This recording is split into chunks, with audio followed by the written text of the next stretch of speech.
Leeds have to win here, don't they, to pile the pressure on Ipswich Town. The pressure on Leeds to get the win it just makes this game even more tasty. And if they drop points, could well kiss the top two hopes away. The pressure's more so on Leeds than it is Ipswich for me.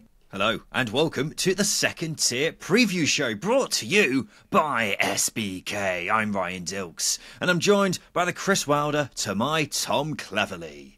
It's Justin Peach. Good day to you, Ryan. So here we are. 2 games to go. How will it end? How do we know? So much to play for with the end in sight.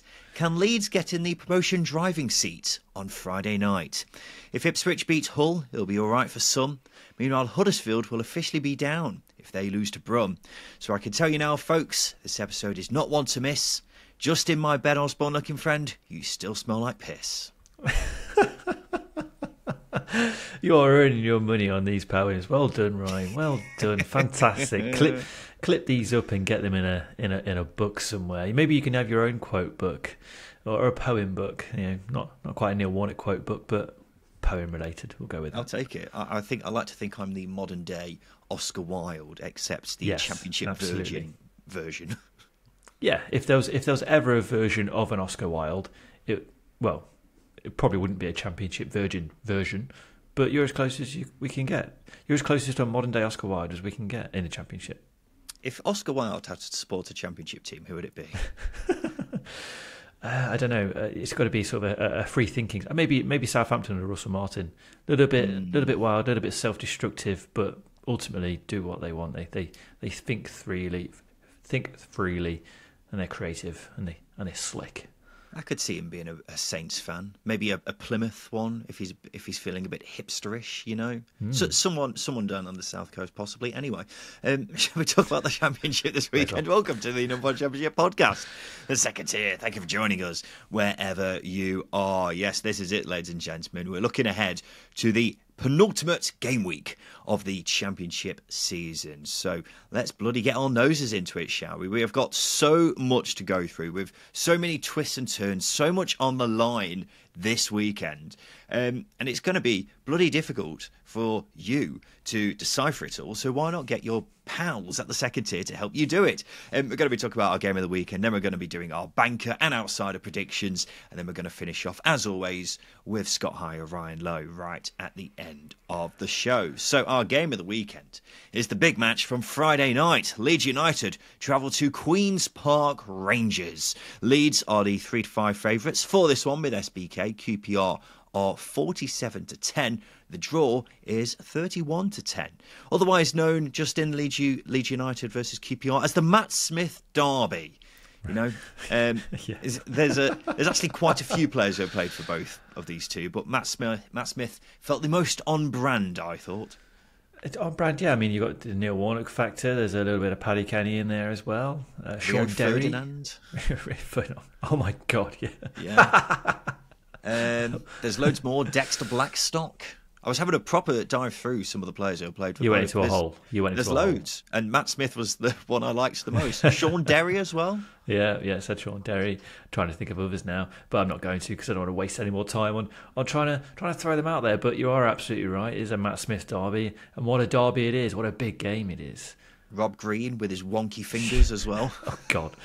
See, now I have to carry on with this podcast with that image in my mind because that is genuinely one of the most unsettling sights in football, maybe even just in the world. Justin, you think it's bad for him? He can't hold a microphone now, so you know it could be worse, couldn't it? But Justin, this is a massive game in the promotion race. Here is how it stands: Leeds are second with 90 points. Ipswich are third with 89, but have played a game fewer than Leeds. After this game, Ipswich will actually have 2 games in hand on Leeds, with them playing on a Saturday night. So, with that being said, Leeds have to win here, don't they, to pile the pressure on Ipswich Town. Talking about piling the pressure on Ipswich Town, the pressure on Leeds to get the win it just makes this game even more tasty. And again, it just increases the what's at stake here for Leeds, because if they drop points, could well kiss the top two hopes away, because they need 6 points from 6 over the next 2 games, and hope they Ipswich drop points, which I just Ipswich come across as a side who will just put their foot down on the gas no matter what. They'll just do whatever it takes to win because they're in a no-lose situation here. I know they can drop points, but it doesn't feel like they're going to because, as I say, the carefree, risk-free sort of side. Whereas Leeds, they have to win. The pressure's more so on Leeds than it is Ipswich for me. Yeah, and they looked a bit nervy on Monday night against Middlesbrough, didn't they? So that's one thing to keep in mind here. You may be wondering why we aren't talking about Leicester in this equation, who, it's still very much a possibility that they could get caught, but it's an unlikely one, it's got to be said. And that's what our friends at SBK are saying, Justin. They have Leicester as 1-11 to win the title, which is the shortest price they've been all season. For only one day in the last 6 months have Leicester not been favourites. That was on March the 30th when Leeds went above them in the table. But as things stand now, Ipswich are second favourites to win the title at 14-1 and Leeds are 33-2. But it looks like it's very much going to be between Ipswich and Leeds for second place as far as the promotion race is concerned now. And that's why it's a mouth-watering weekend we have got ahead of us. An important thing to remember here is Ipswich have Huddersfield at home on the final day. And the Terriers could very well be down by that point. Another important factor is Leeds have a much better goal difference than Ipswich. And so that essentially means if Leeds beat QPR on Friday, Ipswich have to win away at both Hull and Coventry for their fate to be in their hands on the final day. If Leeds fail to beat QPR, then Ipswich only have to win one of those games for it to be in their own hands on the final day. And again, keep in mind, Ipswich are playing Huddersfield while Leeds are playing Southampton. So, there's no two ways about it. Leeds have to win to not only keep the pressure on Ipswich, but also keep the stranglehold on them and make it so that they have a good chance of it being in their hands on the final day. And I think they'll be encouraged after that Middlesbrough game last Monday, Justin. Yes, it was nervy, and yes, they were quite leaky at the back, but they are playing a QPR side who are infamously short on goals right now. They've scored just 5 in 8 games. At the other end of the pitch, Leeds looked back to their best on Monday. Crescencio Somerville hasn't been as effective in recent weeks, but was superb against Middlesbrough, as was Willie Gnonto. So you'd hope that they've found their form again in the nick of time. And if those two are in form, one would imagine it's a safe bet that Leeds will outscore QPR on the night. Well, that's it, isn't it? I think what's telling about that game against Middlesbrough is, yes, it was a very open game and one that wouldn't have allowed Leeds fans to settle at any point. But they at least looked very, very, I would say very, very good. They were liquid going forward, which we've not been able to say too often over the past sort of 5 or 6 game weeks. They were impressive, and the likes of Crescencio Somerville, especially Crescencio Somerville, he's a talisman, isn't he? If he scores against QPR, he'll have 20 league goals for the season, which is a remarkable return for a winger. And I think that's the key thing is if he's on form and he's on it, then Leeds have a very good chance of winning. And then you add the other players into the mix, like Willie Gnonto, for example, who again looked electric against Middlesbrough. It just adds more armoury to the arsenal for Leeds. And I think if they're happy and confident and clinical going forwards like they were against Middlesbrough, I wouldn't say it'd be a walk in the park for Leeds, but it will certainly be there'll be a bit of a swagger for them going forwards. But as you pointed out, QPR are not. They're not mugs, are they? They're a stubborn side, and they will make it very, very difficult for Daniel Farke's side. Yeah, well, you're absolutely right, Justin. QPR aren't mathematically safe themselves, so they're certainly not on the beach. But it would be quite the turn of events if they were to go down at this stage. If Blackburn, Plymouth, Birmingham and Wednesday all got results this weekend, then maybe. But we're talking all about Leeds winning here without really, focusing on QPR too much. Because you're right, this will be a tricky game. QPR are very solid at the back, and Marty Cifuentes is capable of getting his side to frustrate Leeds, because we've seen it plenty of times over the past few months with the Marty party in charge, haven't we, Justin? Well, that's another interesting factor with this game, and it makes it all the more intriguing. Is that Marty Cifuentes has a good record against teams in the top half. QPR seem to turn up much more significantly against top half sides than they do against bottom half sides. That's a big thing. And again, if they're going to set up against this Leeds team, and we've seen it time and time again against Leeds, if you sit deep and allow them to play in front of you, sometimes they run out of ideas. Huddersfield did it really well in one of Andre Brighton Wright's first games. Sat behind them, let them play in front, and Leeds found it very difficult to break them down.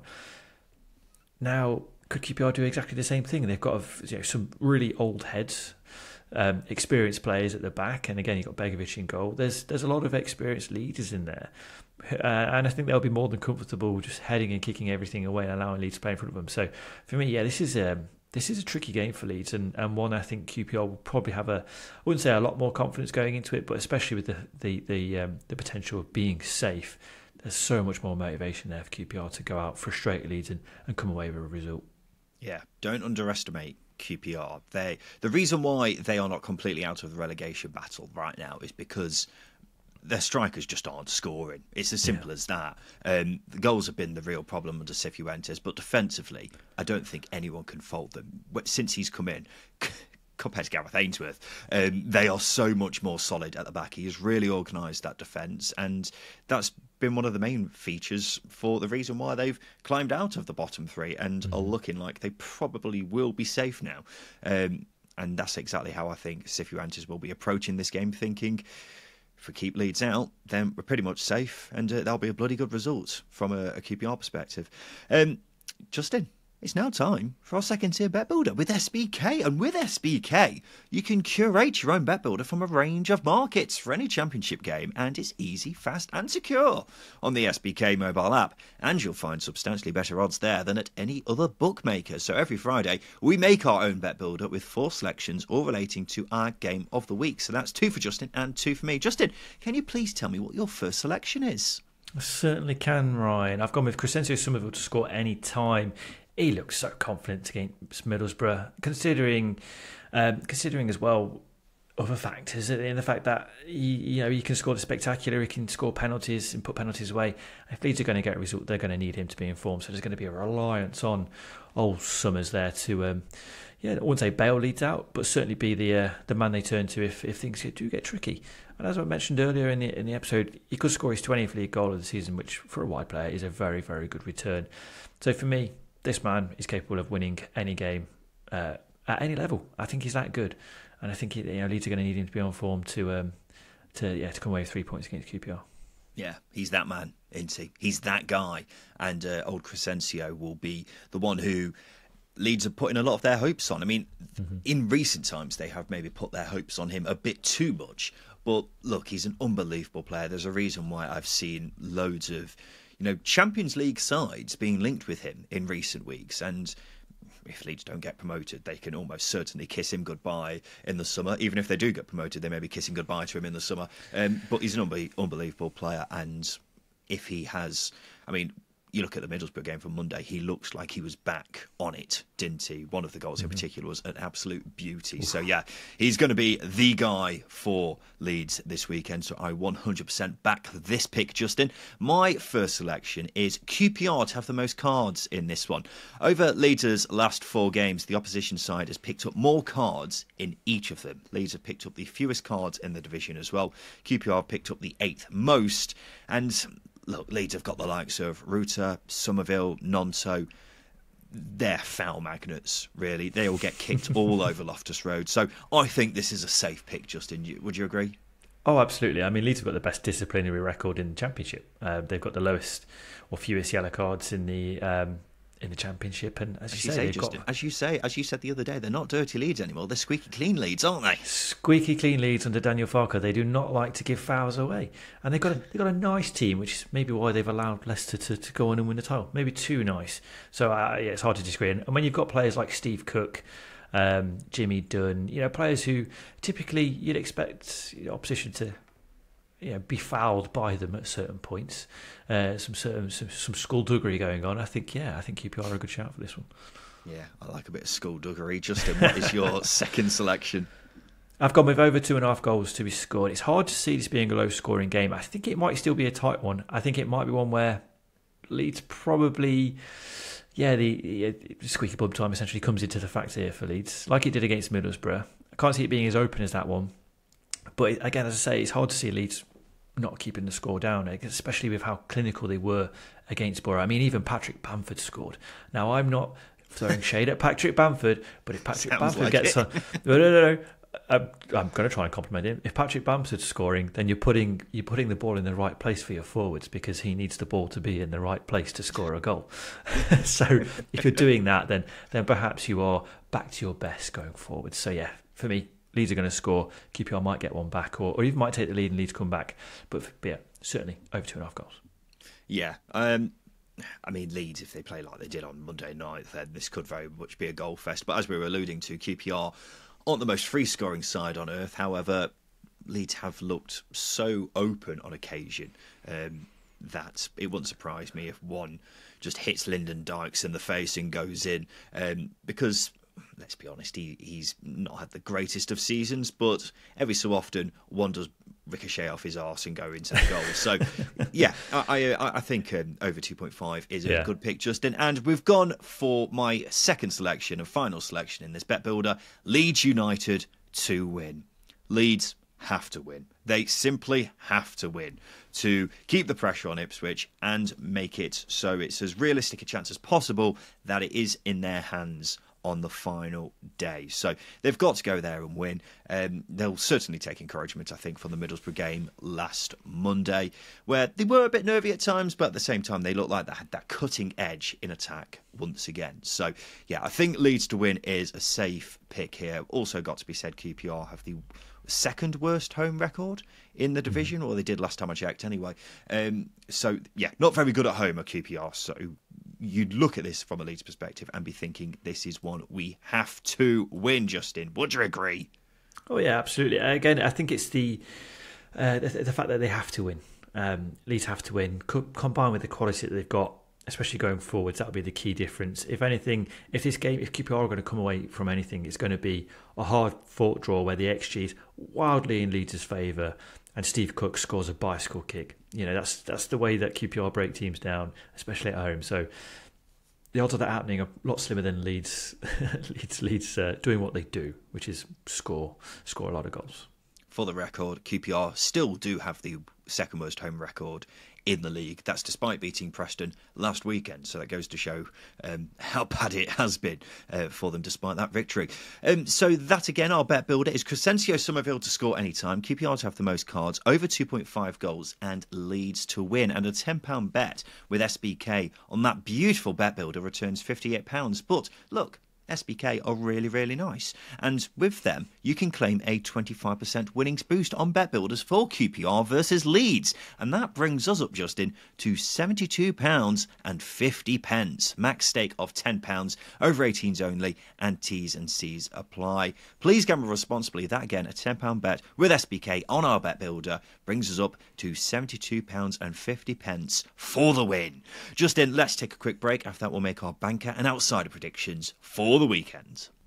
Welcome back to the Second Tier podcast. This is the preview show brought to you by SBK, and that means it's now time for us to have a look ahead to the weekend. And in each preview episode of the Second Tier, Justin and I will each pick a banker, a team we think is guaranteed to win this coming weekend, as well as an outsider, so someone we think is going to win but is bigger odds with our friends at SBK than their opponent. We're tracking how we do as the season goes on. 1 point for a correct banker, 2 points for an outsider. Whoever lost has to do a forfeit, and that would have been a CrossFit workout for myself, or a coach trip from Sunderland to Plymouth and back for Justin Peach. But it doesn't matter anymore. The season's over. It's finished. Well, not nearly. It's not finished, but the score at the moment, as things stand, is 41-31 to the Dilks Diehards. And that means the Peach Posse is just fighting for pride at this point, because I was crowned the victor for the season 2 weeks ago. Justin, have you booked that coach trip yet? No, I haven't booked it yet. I did see a Sunderland fan on Twitter suggest that I go on their what are they called, the team coach, not the team coach, the supporters bus to and from Plymouth when the game's played out, and I couldn't imagine anything worse for me individually, unless they have a cheese board. Unless they have a cheese board, then do you know what, guys? I'm in. Okay, are you still pending on that court of arbitration for sport appeal, or are you giving up on that yet? No. It's the appeal was pending. I will take it to the bosses and see what happens. Oh, did you not hear? Oh, Justin. Oh, I thought you heard. They've sided with me. They said, just Ryan Dilks has won this completely fairly, and there's no case to be made here. And actually, I don't know if you've seen, Justin, you've released a statement on your Twitter in the last few minutes. Don't know if you're aware of this. I'll just read this now. 3 extremely poor decisions which we simply cannot accept. We warned producer Finn that the judge of the court for arbitration for sport is a Dilks Diehards fan before the appeal, but they didn't change him. Our patience has been tested multiple times. The Peach Posse will now consider its options. I don't know if you had any say behind that statement being put out, Justin, or whether that was your superiors. I was speaking hand in hand with Mark Clattenburg on that one, actually. And I see. We came on that together. And no, I'll stand by it. I'll stand by that statement. Okay, absolutely. Good. Yeah. What options are you considering? Take to the courts for corruption. I mean, we've already done the arbitration for sport, so I don't know what. So the other one, the big one. There's another one, is that? Okay, fine. Justin, let's go to your banker pick, shall we? What is your pick for the weekend, which you think is guaranteed to win? Yeah, I've gone with Millwall to win at home to Plymouth on Saturday afternoon. Millwall are unbeaten in 5 at home, kept 3 clean sheets in that time as well, and have picked up wins against Leicester and Watford, which are quite significant for them. For Neil Harris, for his limitations, has turned form around at home, because Millwall have been dreadful at the Den, which is quite incredible, because that's usually where they get their points, but not this season until the house man has come in. And as I say, that's been a catalyst for them pulling away from the relegation zone, which I think makes this all the more intriguing. Plymouth, on the other hand, they do not travel well. They've got the 3rd worst away record in the division. Millwall are safe now, which could allow them to take their foot off the gas, but I'm not sure Millwall fans will allow that at home, especially after a dismal season at the Den. Plymouth do need at least a draw to keep Birmingham at arm's length, who are 3rd bottom. But for me, Neil Harris, clean sheets, 1-0 win, just seeing it. Yeah, I completely hear what you're saying, Justin, about Neil Harris and how we have given him plenty of stick. But to be fair, he has made Millwall into a right fortress, hasn't he? 4 wins from 5, unbeaten at home. Pretty remarkable, really. But, you know, he's going back to basics with Millwall, isn't he? He's really personifying what Millwall are all about. You know, long ball, getting in the opponent's face and making the Den an absolute fortress. But that's exactly what he seems to be doing. And you're right, Plymouth don't travel well at all. They've got the 3rd worst away record in the division. So with that being said, you would have thought that this would be a pretty safe pick. I mean, Plymouth, they did a bit of a momentum before that Stoke game at the weekend, but they've still got momentum in the tank. I'm pretty sure of that. It's going to be fascinating, though, because they could potentially drop into the bottom 3 if results go against them this weekend. They'll certainly be hoping that Birmingham v Huddersfield ends as a draw. What are you thinking, Justin? Would you be worried if Plymouth were to lose here? I certainly would, because we've long said Birmingham have got the quality to win their games. They've got the quality to do it. For some reason, it's just not happened. I say for some reason, it's very obvious what the reason is. Mr. Shmaine Mooney has to disguise it, throw daggers that way, but it's the most obvious answer here that they're a good side, and Birmingham are going to pick up points. It's just a case of whether or not Plymouth can do the same, especially away from home where they are really, really poor. And therefore, going away to Millwall is just a difficult one to go and pick up points at, especially under Neil Harris. So yeah, I would be worried, but you know, final game of the season at home becomes a huge weekend if they do lose. They've got a few victories on the road in recent times. Have Plymouth? They beat Rotherham, although that is usually a gimme. Also beat Middlesbrough as well. Got a draw against Blackburn on the road as well. So, look, I don't think it's completely out of the question that Plymouth gets something from this, and I think every point at this stage for them will be crucial. It does help that they have got the best goal difference out of the teams down there, so that's one positive to take from their perspective. But yeah, they could really do with something from this game, and they'll be hoping that Millwall will almost certainly be on the beach or booking their holidays. I mean, from a Millwall's perspective, if they're booking their holidays, it's probably Benidorm or something like that, isn't it? So hopefully they'll be hoping they've already got that in the tank. I don't know where I'm going with that. Let's go to my banker, Justin. I'm going to go for Ipswich to win away at Hull on Saturday night. A massive game. Massive game. And this is it for Ipswich Town. 3 playoff finals for them to decide their fate. It's a bit of a strange situation because we were alluding to earlier, by the time they've played, Leeds will have already played. So Ipswich will have 2 games in hand on Leeds by the time this game comes around on Saturday night, but most importantly, they'll know what they have to do. The most likely scenario for Ipswich, though, is that they're going to have to win all 3 games. Any slip-up will possibly put it straight back into the hands of Leeds for second place, and that's because of Leeds' superior goal difference. So the long and short of it is, if Ipswich win all their games, they're up. And that's exactly what Kieran McCann will be telling his players. Don't worry about everyone else, just focus on ourselves. And it's been a while since we've actually seen Ipswich, because they've had a week and a half off because of Coventry playing in the FA Cup last weekend. So they've had plenty of time to prepare for this one, get some energy back in the old lungs, and they would have welcomed that break, because no win in 3 is a cause for concern for them. But you'd hope they would have made the most of the time off and are fully prepped for what is the biggest 8 days in the club's recent history. And they are facing Hull, who still have slim hopes of getting a playoff place. It's very slim, and they would need anything other than a loss here, really, to keep those hopes alive. Although by the time these 2 play on Saturday night, their hopes may very well be all but over. Something in which that I think will play a factor, though, here is, I say Ipswich have had a week and a half off. Hull have only just played on Wednesday night. So I wouldn't be surprised if we see one side with much better legs than the other one, and you don't want to give this Ipswich side the edge in terms of fitness, because they will make the most of it. But yeah, I think Ipswich will win, because they simply have to, Justin. Energy in the lungs. Just going to pull up that quote there. Energy in the lungs. Energy in the lungs. Energy in the legs is what I meant, and a bit of oxygen in the lungs, Justin. Yeah, oxygen's much better than, oxygen, if you're going to pull us up on biology, oxygen is energy. So maybe in a roundabout way you are right, but exactly. What a clumsy way of saying it, and I just wanted to make you feel a little bit stupid before agreeing with you, because, I won the predictions this season. I don't feel stupid at all. Yeah, you might be a quote-unquote, and I'm not saying it, you might be a championship expert, but you're certainly not a body expert. Biology expert. You got there in the end. Lungs. I agree with you with Ipswich winning away at Hull. Again, it's a case of they have to, and I think what this Ipswich side does really well is they get their head down, they put their foot down on the gas, and as I alluded to it, they just go, they drive fast. They are an autobahn of a football club when they want to be. They have stumbled in recent times, haven't they, in the sense that they could have really taken advantage of Leeds dropping points and Leicester dropping points, but instead Ipswich also dropped points by drawing and losing when that happened. But look, as I said, they're just a team that gets their foot down, and I think going to a Hull side who are pretty so-so at home, they've only won 1 in the last 6.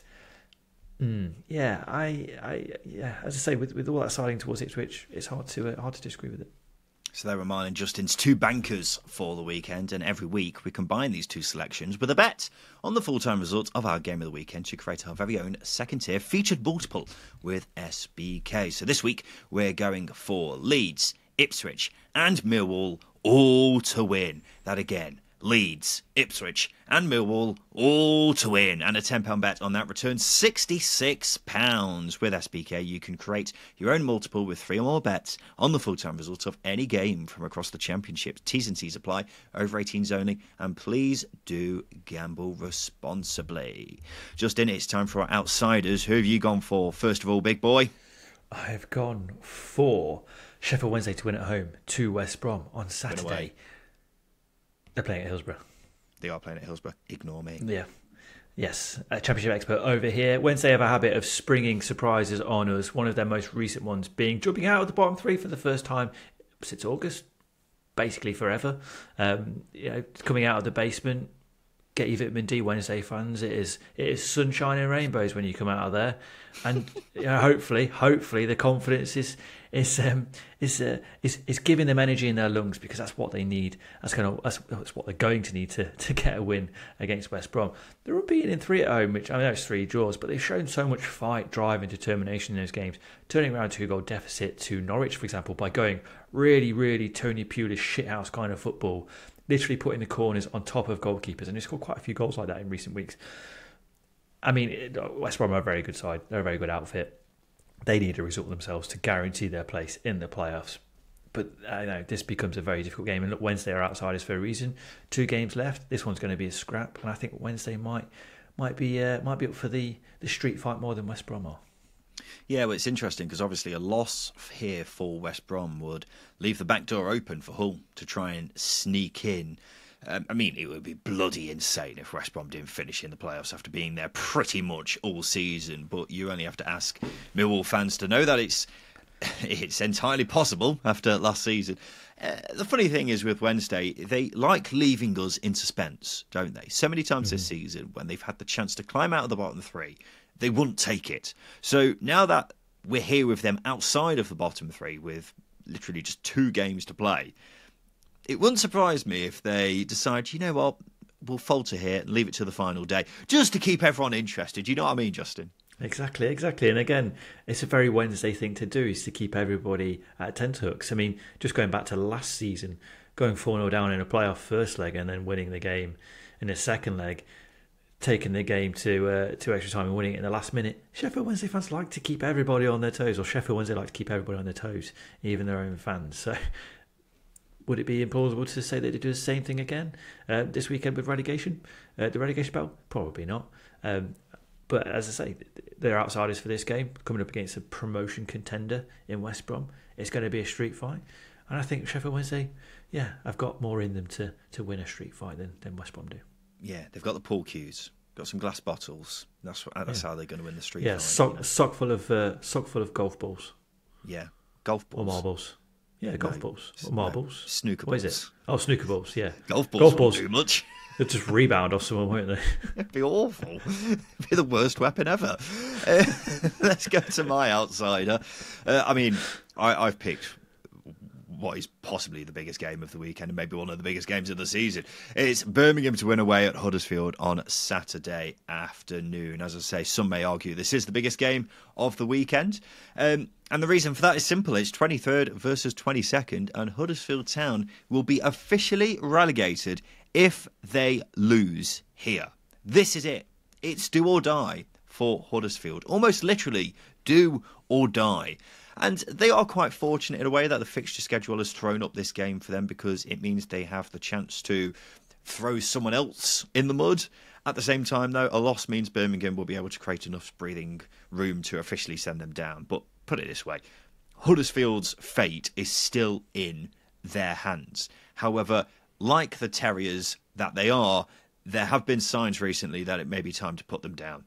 It's 1 win in 10 for them. That sounded a bit sinister. But it's true. It's 1 win in 10 for them. The latest result was a 4-0 battering at home to Swansea. It was pretty embarrassing. The boos were ringing out around the John Smith Stadium. And there's a lot of bad feeling around the club. And it could turn very toxic this weekend. They've also only scored 6 in their last 9 games. So not going very well at all. And they're facing a Birmingham side who are also on their hands and knees. However, every so often they manage to get kind of a second wind, as we saw with them beating Coventry 3-0 a couple of weeks ago. I wouldn't rule that out happening again here. I also wouldn't rule out them being very flat like they were in the 0-0 draw against Rotherham last weekend. So who knows? What I will say is this. I'm seeing more passion and togetherness from Birmingham than Huddersfield right now. And that's enough for me at this late stage in the season. So I'm backing a Birmingham win, and I think we'll officially be waving goodbye to Huddersfield Town this weekend, Justin. Yeah, I'm struggling to recover from your Terrier analogy, because mine was, the one I was thinking was slightly better in that they rolled over and allowed themselves to be tickled against Swansea.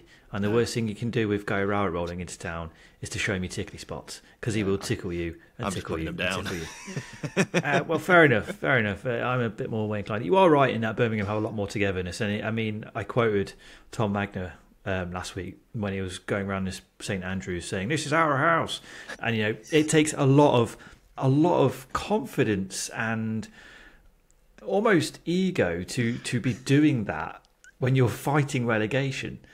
But I think there's a lot of confidence there as well.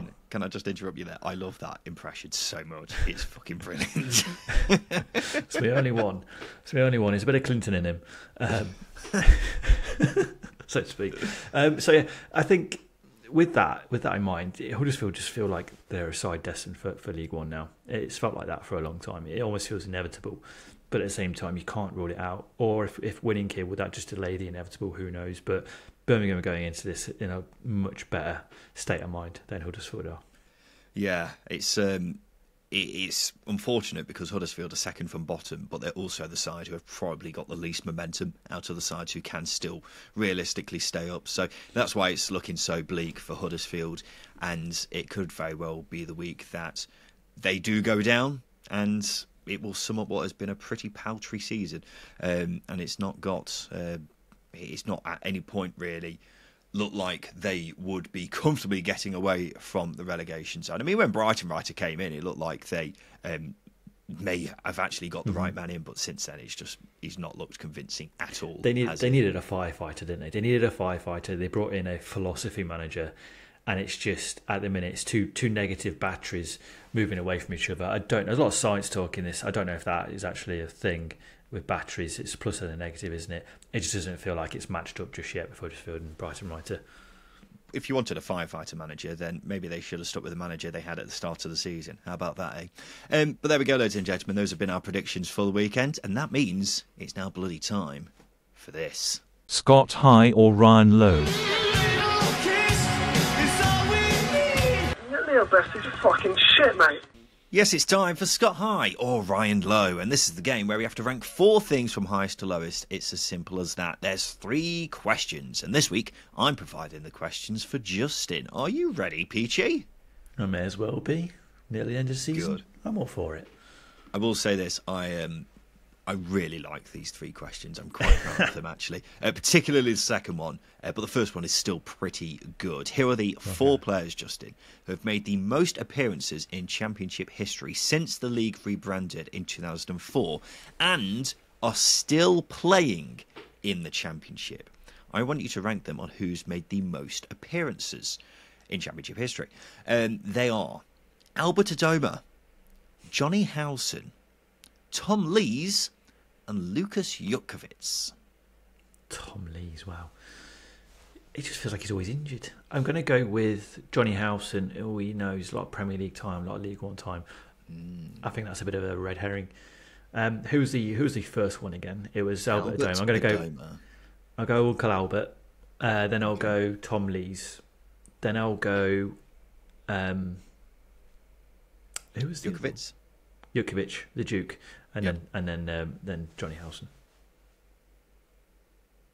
I tell you what, he's absolutely bloody nailed it, ladies and gentlemen. That is exceptional. He is a Championship expert. The Peach Posse have been slagging him off all season, saying he's letting us down in the predictions and he doesn't know anything. And they may be right to an extent, but every so often, a broken clock is right twice a day.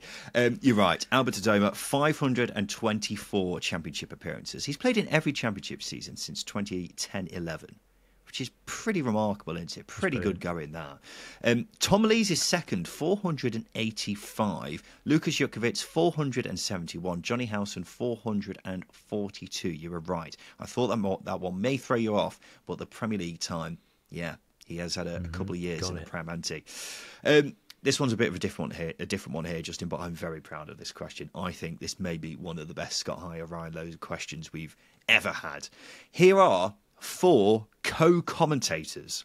I want you to rank them on who's covered the most EFL games for Sky Sports this season. This is according to the website Internet Commentator Database. So those co-commentators are Don Goodman, Lee Hendry, Andy Hinchcliffe, and Matthew Upson. I hear a lot of Hinchcliffe in Premier League commentary now, so I think he's been shared around a little bit. I'm going to go with the Don. Can I throw something at you just to potentially to mess with your mind? There's only 5 games separating the top 3. Is there really? Is there really? Do you know what? I'm going to go Lee Hendry top. He's an underrated analyst, if you like, in co-coms. So I'm going to go Lee Hendry top. Then I'm going to go Don Goodman because again he shares his time with the Premier League. Then I'm going to go with. Who was the last one? No, who was the last one? Oh, Matthew Upson. I cannot recall hearing Upson whatsoever. But he's obviously on there, but I'll go Hinchcliffe, then Upson. You have not got that right at all. I don't know why you thought Hinchcliffe had covered so few games, because he's got the most. 43 games in the EFL he's covered this season. That man is a workhorse. Don Goodman is next with 40. Lee Hendry is the one after that with 38. Matthew Upson has 3. I threw him in there. Okay. I threw him in there because I thought it might mess with your mind a bit. Like, why have they thrown Matthew Upson in there? But also because I really struggle to find anyone who's come close to the levels of those 3. It's usually those 3 and very rarely someone else. Maybe Stephen Warnock was one I could have looked at, actually. He's done a few, hasn't he? Yeah. I was going to say, I've not heard Matthew Upson at all this season. I think I've heard him on 5 Live a little bit, but yeah. No, there's quite a few Premier League games, actually, judging from the internet commentator database. But yeah, Hinchcliffe and Goodman have actually commentated on the same number of Championship games, but in EFL games, Hinchcliffe just nudges ahead of him ever so slightly. They are the I wouldn't say the GOATs, because they say some really random stuff sometimes, but they're the guys you look to, aren't they? They're the first people you think of, aren't they? Yeah. The war horses. And Lee Hendry is someone who's, I suppose he's up and coming in the co-commentary world. Yeah. And you always know when it's him because of the extremely heavy Brummie accent.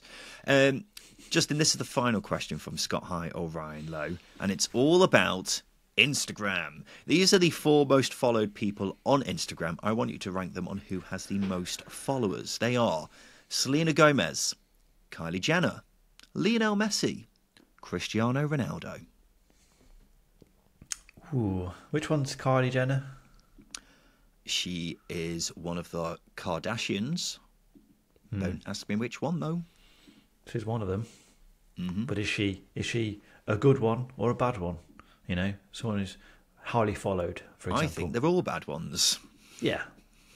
Okay, that's a fair point. I'll go with Messi top, because I think his move to Inter Miami propelled him into the US, which, as we all know, if you crack the US, you've cracked the world. So yeah, I'll go with Messi top. Then I'll go Selena Gomez, because I think she's a more interesting character than Cristiano Ronaldo. And Cristiano Ronaldo hasn't starred in Only Murders in the Building, which is a fantastic show on Disney+. And then I'll go with Kylie Jenner, but because I don't know who she is or what she does or what makes her interesting. No one does. Yeah. Apart from the 400 million people who follow her, because she's bottom of the list. So you were right there, Justin. But otherwise, you have massively underrated the popularity of one Cristiano Ronaldo. He is top with 628 million followers. Next was Lionel Messi with only 502 million, so 26 million fewer than Ronaldo. Then it was Selena Gomez, 429 million. Kylie Jenner, as I say, 400 million, bottom of the pile. So there you go, Justin. How do you feel about that? I'm indifferent. Don't really care for Instagram too much. I'm quite disappointed Selena Gomez is so low, because she's a very talented actress, or actor I should say, in Only Murders in the Building. That's all I'm going off. And Wizards of Waverly Place back in the day. Okay. Yeah. Is that all it takes to be one of the most followed people on Instagram? Just be good in one show, does it? I mean, what's Cristiano Ronaldo done? Apart from be Mardy and angry at the world. Because he's got a fragile ego. A lot. Yeah. Well, you don't have to do much to be highly followed on Instagram now. Just look at the second tier.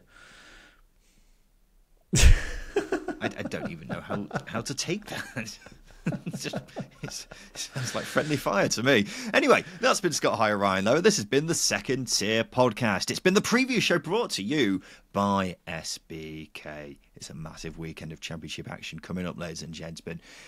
Plenty of twists and turns to be had, so we'll be back again on Sunday to go through it all and divulge in it along with you by our side. And we look forward to seeing you then.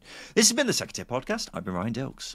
I've been Justin Peach. And a big thank you for listening.